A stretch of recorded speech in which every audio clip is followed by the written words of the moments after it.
नमस्कार दोस्तों, आज हम जीके जीएस का प्रैक्टिस सेट दूसरा देखेंगे। यदि आप एसएससी रेलवे या किसी भी स्टेट एग्जाम्स की तैयारी कर रहे हो तो ये प्रैक्टिस सेट आपके लिए काफी इंपॉर्टेंट है। तो चलिए हम शुरू करते हैं प्रश्न 1 से। हमें पहला प्रश्न दिया है। प्रश्न कह रहा है कि कौन सा नृत्य मंदिरों को समर्पित है जिसे पहले सदिर और दासियट्यम के नाम से जाना जाता था। ऑप्शन में दिया भरतनाट्यम, कथकली, कथक और मणिपुरी। तो हमारा यहाँ पर सही जवाब होगा ऑप्शन नंबर है भरतनाट्यम, जो कि मंदिरों को समर्पित है और इससे पहले सदिर और दासियट्यम के नाम से जाना जाता था। ठीक है। अगर हम यहाँ पर भरतनाट्यम की बात करें तो ये किस राज्य का है? तो ये हमारा तमिलनाडु राज्य का है। ठीक है। अगर हम यहाँ पर कथकली की बात करें तो कथकली किस राज्य का है? तो कथकली हमारा केरल राज्य का है। अगर हम यहाँ पर कथक की बात करें तो कथक किस राज्य का है? तो कथक हमारा यूपी या फिर उत्तर भारत का है। ठीक है। अगर हम यहाँ पर मणिपुरी की बात करें तो मणिपुरी किस राज्य का है? तो मणिपुरी हमारा मणिपुर का है। ठीक है। अगर आपके यहाँ पर सबसे प्राचीन शास्त्रीय नृत्य पूछे कि सबसे प्राचीन शास्त्रीय नृत्य कौन सा होगा, तो वो भी हमारा भरतनाट्यम ही होगा। ठीक है। अगर नया शास्त्रीय नृत्य पूछे तो नया कौन सा हो जाएगा? तो नया हो जाएगा सत्रिया, जो कि असम का है। ठीक है। तो ऑप्शन नंबर ए हमारे इस प्रश्न का सही जवाब हो जाएगा। अब चलिए हम बढ़ते हैं प्रश्न 2 पे। अब दूसरे नंबर का प्रश्न दिया है। अब प्रश्न कह रहा है कि निम्नलिखित में से किस वाद्य यंत्र को मंगल वाद्य के नाम से भी जाना जाता है?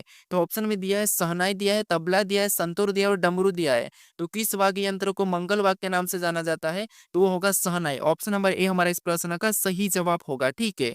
शहनाई को मंगल वाद्य के नाम से भी जाना जाता है। अगर हम शहनाई के प्रसिद्ध वादक की बात करें तो वो भारत का प्रसिद्ध वादक है, जो कि उस्ताद बिस्मिल्लाह खां है। ठीक है। तो ऑप्शन नंबर ए हमारा यहाँ पर सही जवाब होगा, जो कि शहनाई है, इसको मंगल वाद्य के नाम से जाना जाता है। ठीक है। अब चलिए हम बढ़ते हैं प्रश्न 3 पे। अब तीसरे नंबर का प्रश्न दिया है। अब प्रश्न कह रहा है कि गुड़ी पड़वा का त्योहार किस राज्य में विशेष रूप से मनाया जाता है? तो गुड़ी पड़वा का जो त्योहार है वो किस राज्य में विशेष रूप से मनाया जाता है, ये हमें प्रश्न पूछ रहा है। ठीक है। तो ये मनाया जाता है महाराष्ट्र में। तो ऑप्शन नंबर ए हमारा इस प्रश्न का सही जवाब हो जाएगा। ठीक है। अब गुड़ी पड़वा त्योहार विशेष रूप से महाराष्ट्र में ही क्यों मनाया जाता है? क्योंकि देखिए, जो गुड़ी पड़वा त्योहार ये अदर स्टेट में भी मनाया जाता है, लेकिन महाराष्ट्र में विशेष रूप से मनाया जाता है। ठीक है। तो इसीलिए यहाँ पर ऑप्शन नंबर ए हमारा इस प्रश्न का सही जवाब हो जाएगा। अगर यहाँ पर मैं 3 राज्य की बात करूँ, ठीक है, जैसे हो गया कर्नाटक हो गया, फिर हमारा तमिलनाडु हो गया और एक हमारा आंध्र प्रदेश हो गया, ये जो 3 राज्य है इनमें गुड़ी पड़वा त्योहार को उगादी के नाम से मनाया जाता है। ठीक है। किस नाम से? उगादी के नाम से मनाया जाता है। तो ये 3 राज्य का आपको याद रखना है। ठीक है। बाकी तो यहाँ पर गुड़ी पड़वा त्योहार को मनाया जाता है, लेकिन विशेष रूप से महाराष्ट्र में मनाया जाता है। अब चलिए हम बढ़ते हैं प्रश्न 4 पे। अब 4 नंबर का प्रश्न दिया है। अब प्रश्न करें कि भगोरिया सांस्कृतिक पर्व निम्नलिखित में से किस भारतीय राज्य से संबंधित है? तो जो भगोरिया सांस्कृतिक पर्व है, ठीक है, ये निम्नलिखित में से किस भारतीय राज्य से संबंधित है, ये हमें प्रश्न पूछ रहा है। यानी जो भंगोरिया, ठीक है, भंगोरिया कहाँ पर मनाया जाता है? तो भंगोरिया आयोजित होता है मध्य प्रदेश में। तो ऑप्शन नंबर सी हमारा इस प्रश्न का सही जवाब होगा। ठीक है। मध्य प्रदेश के भी झाबुआ जिला हो गया, अलीराजपुर हो गया, झार हो गया, वहां पर ये भंगोरिया आयोजित होता है और मार्च के महीने में होता है। ठीक है। यहाँ पर भील जनजाति और भिलाला जनजाति द्वारा ये भंगोरिया आयोजित होता है। तो ये हमारा ऑप्शन नंबर सी इस प्रश्न का सही जवाब होगा, मध्य प्रदेश। ठीक है। अब चलिए हम बढ़ते हैं प्रश्न 5 पे। अब 5 नंबर का प्रश्न दिया है। अब प्रश्न करें कि वस्त्रों पर बाघ शैली की छपाई किस राज्य से संबंधित है? यानी जो वस्त्र है, ठीक है, वस्त्रों पर बाघ शैली की छपाई किस राज्य से संबंधित है? तो वो हमारे मध्य प्रदेश से ही है। तो ऑप्शन नंबर डी हमारा इस प्रश्न का सही जवाब हो जाएगा। ठीक है। कौन सा होगा? Option number D. अब जो वस्त्रों पर बाघ शैली की छपाई इतनी प्रसिद्ध क्यों है? इनको जीआई टैग भी मिला है। ठीक है। ये मध्य प्रदेश के धार जिले में एक बाघ शहर है। ठीक है। बाघ शहर है, वहां की है। ठीक है। अब देखिए ये इतनी प्रसिद्ध क्यों है, तो थोड़ा सा समझिए। यहाँ पर जो वस्त्रों पर जो छपाई होती है उसका जो रंग है, ठीक है, इस रंग को पौधों के फूल और बीजों द्वारा निकाला जाता है और फिर वहां पर छपाई की जाती है। ठीक है। कहाँ से निकालते? तो पौधों के फूल और बीज, उनसे क्या करते हैं? रंग निकालते हैं और उस रंग की छपाई करते हैं, बाघ शैली की छपाई। ठीक है। तो इसीलिए प्रसिद्धि और इसे भी जीआई टैग मिला है। तो ऑप्शन नंबर हमारे यहाँ पर डी वाला सही जवाब हो जाएगा। ठीक है। अब चलिए हम बढ़ते हैं प्रश्न 6 पे। अब 6 नंबर का प्रश्न दिया है। अब प्रश्न करा कि कामाख्या मंदिर कहाँ स्थित है? तो जो कामाख्या मंदिर है ये कहाँ स्थित है? तो आप होगे असम में। असम में भी कहाँ? तो असम में ये गुवाहाटी में स्थित है। तो ऑप्शन नंबर ए हमारा यहाँ पर सही जवाब होगा। कौन सा होगा? ऑप्शन नंबर है गुवाहाटी। ठीक है।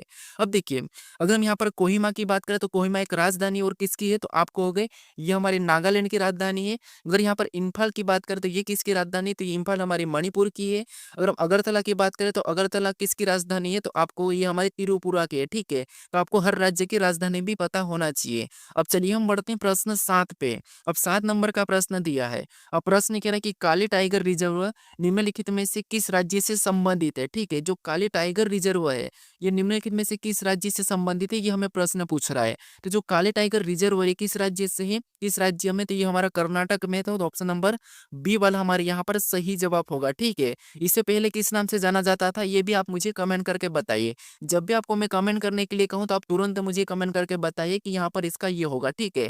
तो इस काली टाइगर रिजर्व को पहले किस नाम से जाना जाता था, ये मुझे आप कमेंट करके बताइए, ठीक है। ये कहाँ पर है, ये हमारा कर्नाटक में, तो ऑप्शन नंबर बी हमारा इस प्रश्न का सही जवाब हो जाएगा। अब चलिए हम बढ़ते हैं प्रश्न 8 पे। अब 8 नंबर का प्रश्न दिया है। अब प्रश्न कह रहा है कि भारत के राष्ट्रीय समुद्री विज्ञान संस्थान का मुख्यालय कहाँ स्थित है, यानी कि भारत के राष्ट्रीय समुद्री विज्ञान संस्थान का मुख्यालय कहाँ पर स्थित है, ये हमें पूछ रहा है, ठीक है। तो यहाँ पर एनआईओ की बात कर रहा है, एनआईओ की बात कर रहा है, ये कहाँ पर है, ये हमारा है गोवा में है। तो ऑप्शन नंबर डी हमारे इस प्रश्न का सही जवाब हो जाएगा, ठीक है।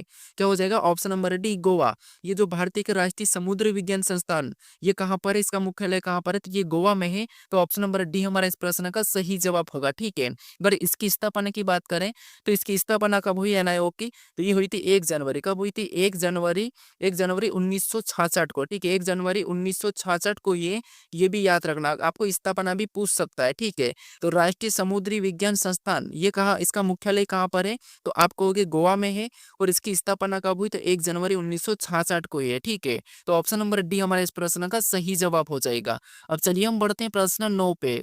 आप 9 नंबर का प्रश्न दिया है। अब प्रश्न करें कि निम्नलिखित में से किस दिन को विश्व जल दिवस के रूप में मनाया जाता है, यानी हमें प्रश्न ये पूछ रहा है कि विश्व जल दिवस किस दिन को मनाया जाता है, ये हमें प्रश्न पूछ रहा है, ठीक है। तो यहाँ पर एक तरीका समझिए, एक ट्रिक समझिए। आपको प्रश्न क्या पूछ रहा है कि विश्व जल दिवस किस दिन को मनाया जाता है, ये हमें प्रश्न पूछ रहा है। जल मतलब पानी। अब हम पानी बार बार कब पीते हैं, तो आप कहोगे हम पानी बार बार कब पीते हैं, अगर सामान्य भाषा में कहोगे तो हम प्यास लगती तब। लेकिन अगर हम पानी बार बार कब पीते हैं, तो जब हम मिर्ची वगैरह खा लेते हैं, जो हमें चरका लगता है, उससे हम क्या करते हैं, बार बार पानी पीते हैं। बार बार मतलब 22, और क्या खाता, मिर्ची, क्या खा लेते तो बार बार पानी पीते, मिर्ची मतलब मार्च। क्या हो जाएगा, मार्च हो जाएगा। तो ऑप्शन में देखिए 22 मार्च कहाँ पर है, तो ऑप्शन नंबर ए में दिया है। तो ऑप्शन नंबर ए हमारे इस प्रश्न का सही जवाब होगा। विश्व जल दिवस 22 मार्च को मनाया जाता है, ठीक है। कब मनाया जाता है, 22 मार्च को। अगर यहाँ पर देखिए 22 अप्रैल की बात करो, तो 22 अप्रैल को कौन सा दिवस मनाया जाता है, तो आप कहोगे पृथ्वी दिवस। क्योंकि देखिए जब हमें मिर्ची लगती है, ठीक है, तो हम क्या करते हैं, ऊपर की ओर देखते हैं, तो वो हो जाएगा अप्रैल।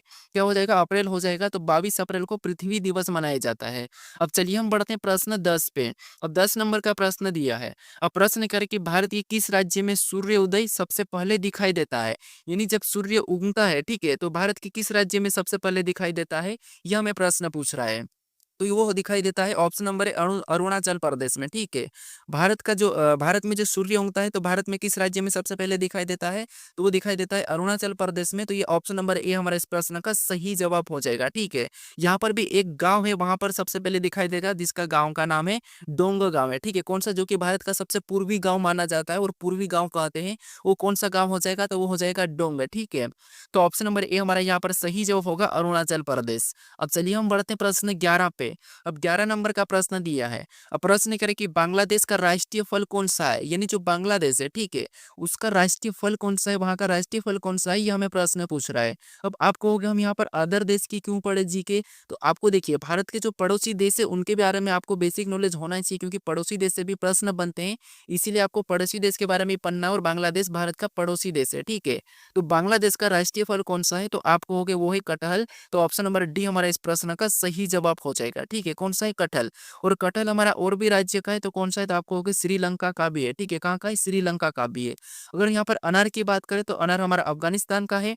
आम की बात करें तो आम हमारा पाकिस्तान का है। तो ये भी आप याद रखना, ठीक है। अब हमारा भारत का राष्ट्रीय फल कौन सा है, ये आप मुझे अभी कमेंट करके बताएं कि भारत का राष्ट्रीय फल कौन सा है, ठीक है। बांग्लादेश का कौन सा है, तो वो है कटहल है। तो ऑप्शन नंबर डी हमारे इस प्रश्न का सही जवाब हो जाएगा, ठीक है। अब चलिए हम बढ़ते हैं प्रश्न 12 पे। अब 12 नंबर का प्रश्न दिया है। अब प्रश्न कह रहा है कि माई मास्टर पुस्तक के लेखक कौन है, ठीक है।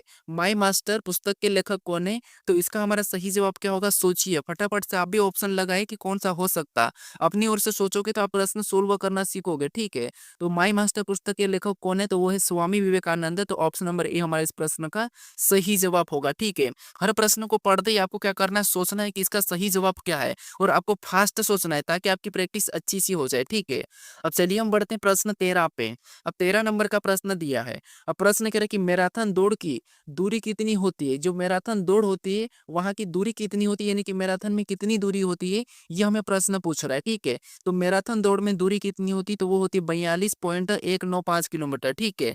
तो ऑप्शन नंबर ए हमारा इस प्रश्न का सही जवाब होगा। अब मैं 42.195 क्यों नहीं पढ़ रहा है, क्योंकि पॉइंट के बाद संख्या को सिंगल में पढ़ा जाता है, ये आपको पता होगा। अगर नहीं पता तो याद रखना, हमेशा याद रखना कि जब भी पॉइंट के बाद संख्या आती है उनको एक साथ नहीं पढ़ते हैं, ठीक है। जिससे अगर मैं यहाँ पर कहूँ कि 42.195 किलोमीटर तो ये गलत होता है, ठीक है। तो इसलिए 42.195 किलोमीटर है, ठीक है। कितनी दूरी है? 42.195 किलोमीटर है।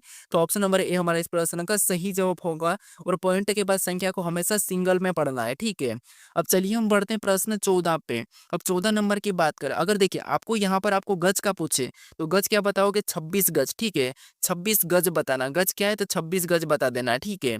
अब चलिए हम बढ़ते हैं प्रश्न 14 पे। अब 14 नंबर का प्रश्न दिया है। अब प्रश्न करें कि उच्च न्यायालय के न्यायाधीश की सेवानिवृत्ति, ठीक है, सेवानिवृत्ति की आयु क्या है, ठीक है। यानी सेवा जो करते हैं, ठीक है, उच्च न्यायालय की जो सेवानिवृत्ति की आयु कितनी है, हमें ये प्रश्न पूछ रहा है। तो इसका यहाँ पर जो सही जवाब होगा वो ऑप्शन नंबर हमारा यहाँ पर बी वाला होगा, 62 वर्ष, ठीक है।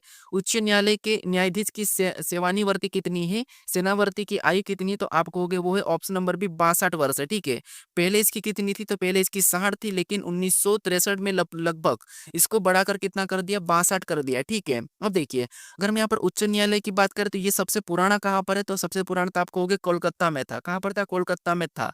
लेकिन अभी नया वाला कहाँ पर? तो नया वाला हमारा आंध्र प्रदेश के अमरावती में है, ठीक है। उच्च न्यायालय कहाँ पर है? आंध्र प्रदेश के अमरावती में, ठीक है। लेकिन इससे पहले कहाँ पर था, तो वो था हमारा कलकत्ता में था, ठीक है। तो यहाँ पर सेवानिवृत्ति की आयु कितनी होती है, तो वो होती है 62 वर्ष। तो ऑप्शन नंबर बी हमारा इस प्रश्न का सही जवाब हो जाएगा, ठीक है। अब चलिए हम बढ़ते हैं प्रश्न 15 पे। अब 15 नंबर का प्रश्न दिया है। अब प्रश्न कह रहा है कि पूरा पाषाण काल में आदि मानव के मनोरंजन का साधन क्या था, यानी कि पूरा पाषाण काल में आदि मानव के मनोरंजन का साधन क्या था, तो वो था शिकार। एकमात्र शिकार करते थे और मांस वगैरह खाते थे, कंद वगैरह, तो उनका ही मनोरंजन करते थे, ठीक है। तो ऑप्शन नंबर ए हमारा इस प्रश्न का सही जवाब होगा। और पूरा पाषाण काल में मानव, ये जो आदि मानव है, इन्होंने आग की भी खोज की थी, ठीक है। कब की थी? तो पूरा पाषाण काल में की थी, जो कि आग की खोज की थी, ठीक है।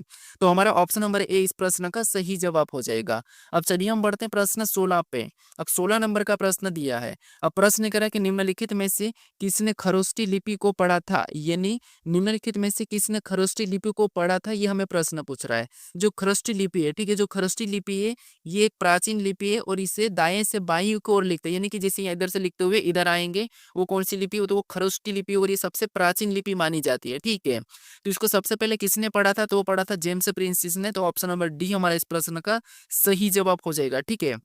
कौन सा होगा? Option number D. अब चलिए हम बढ़ते हैं प्रश्न 17 पे।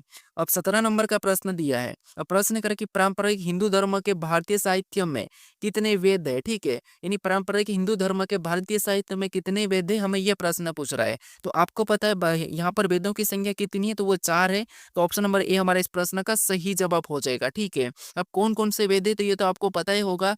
जैसे ऋग्वेद हो गया, यजुर्वेद, सामवेद, अथर्ववेद, ये आपको चारों वेद पता होगा, ठीक है। यहाँ पर हमारा ऑप्शन नंबर ए 4 वेद सही जवाब हो जाएगा, ठीक है। अब चलिए हम बढ़ते हैं प्रश्न 18 पे। अब 18 नंबर का प्रश्न दिया है। अब प्रश्न करें कि नाथुला दर्रा भारत को उसके किस पड़ोसी देश से जोड़ता है, ठीक है। जो नाथुला दर्रा है भारत को उसके किस पड़ोसी देश से जोड़ता है, तो इसका हमारे यहाँ पर सही जवाब क्या होगा? चीन। ऑप्शन नंबर डी हमारे इस प्रश्न का सही जवाब होगा, ठीक है। तो आप दर्रे भी पढ़ लीजिए क्योंकि एक दर्रा से भी प्रश्न आपको बनता है, ठीक है। अब चलिए हम बढ़ते प्रश्न 19 पे। अब 19 नंबर का प्रश्न दिया है। अब प्रश्न कह रहा है कि निम्नलिखित में से इसे भारत के एक फसल के तौर पर वर्गीकृत नहीं किया गया है, ठीक है। यानी निम्नलिखित में से किसे भारत के एक फसल के तौर पर वर्गीकृत नहीं किया है, यह हमें प्रश्न पूछ रहा है। ऑप्शन में दिया निशा, जायद, खरीफ और रबी। तो आप कहोगे ये जायद और खरीफ और रबी है, ठीक है, ये तो एक फसल के रूप में वर्गीकृत है, लेकिन निशा नहीं है। तो ऑप्शन नंबर ए हमारे इस प्रश्न का सही जवाब हो जाएगा, ठीक है। अब रबी की फसल कब उगाई जाती है, तो आप कहोगे ठंड के मौसम में। अगर खरीफ की बात करें तो बरसात के मौसम में, और अगर जायद की बात करें तो ये गर्मी में उगाई जाती है। ठीक है, तो ये जो 3 फसल है। अब चलिए हम बढ़ते हैं प्रश्न 20 पे।